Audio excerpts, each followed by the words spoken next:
কাজী নজরুল ইসলাম সম্পাদিত পত্রিকার নাম কি? ধূমকেতু। বাংলা গদ্যের জনক কে? বাংলা গদ্যের জনক ঈশ্বরচন্দ্র বিদ্যাসাগর। কণ্ঠ থেকে উচ্চারিত হয় ক। ভারতবর্ষে মুসলিম শাসনামলের রাজভাষা কি ছিল? ফার্সি। ডক্টর মোহাম্মদ শহীদুল্লাহর মতে বাংলা ভাষার উদ্ভব হয়েছে গৌড়ীয় প্রাকৃত থেকে। কোনটি চলিত ভাষার বৈশিষ্ট্য? প্রমিত উচ্চারণ। ইউনেস্কো কত সালে 21শে ফেব্রুয়ারিকে আন্তর্জাতিক মাতৃভাষা দিবস হিসেবে স্বীকৃতি দেয়?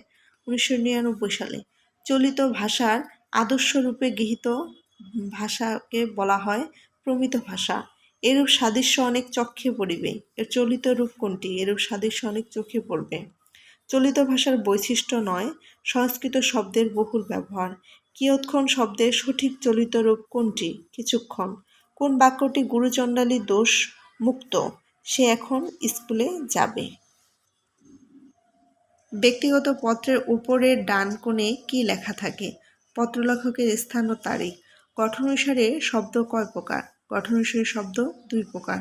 কোন ভাষার বৈশিষ্ট্য নয়? ইশারা ও অঙ্গভঙ্গি। প্রমোদ চৌধুরী সম্পাদিত পত্রিকার নাম সবুজপত্র। সত্যি সেলুকাস এ দেশ বড় বিচিত্র। কোন বাক্য? এটি হচ্ছে জটিল বাক্য। ভাব সম্প্রসারণের ভাবের সম্প্রসারণ ঘটে। বাংলা ভাষার জন্ম হয়েছে মাগধী প্রাকৃত থেকে। এ মতের প্রবক্তা কে? ডক্টর সুনীতি কুমার চট্টোপাধ্যায়। চলিত ভাষার নিম্নের কোনটি রূপ সংক্ষিপ্ত হয়? অনুসর্গ। সাধু ভাষা পরিভাষাটি প্রথম ব্যবহার করেন রাজা রামমোহন রায়। ভাবের সার্থক ও সুসংগত প্রসারণই হচ্ছে ভাব সম্প্রসারণ। ডক্টর মোহাম্মদ শহীদুল্লাহর মতে বাংলা ভাষার উৎপত্তি কোন প্রাকৃত স্তর থেকে? গৌড়ীয় প্রাকৃত। সাধুরীতিতে কোন পদটি দীর্ঘতম হয় না? অব্যয়। বাক্যে এক পদের পর অন্য পদ শোনার ইচ্ছাকে কি বলে? আকাঙ্ক্ষা বলে।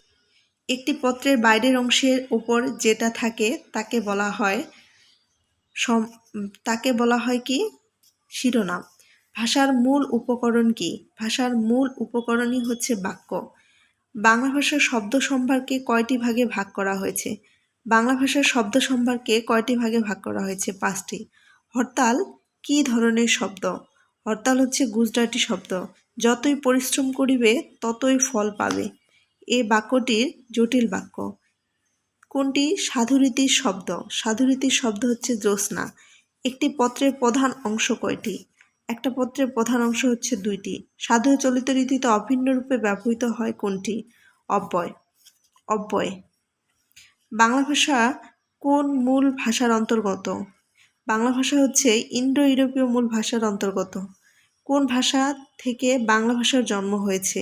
বঙ্গ কামরূপী। ভাষা কোন রীতি পরিবর্তনশীল? ভাষা হচ্ছে চলিত রীতি। ব্যাখ্যার মাধ্যমে ভাবকে সহজ করে তোলার নামই হচ্ছে ভাব সম্প্রসারণ। বাংলা ভাষায় মাত্রাহীন বর্ণ কয়টি? বাংলা ভাষায় মাত্রাহীন বর্ণ হচ্ছে 10টি।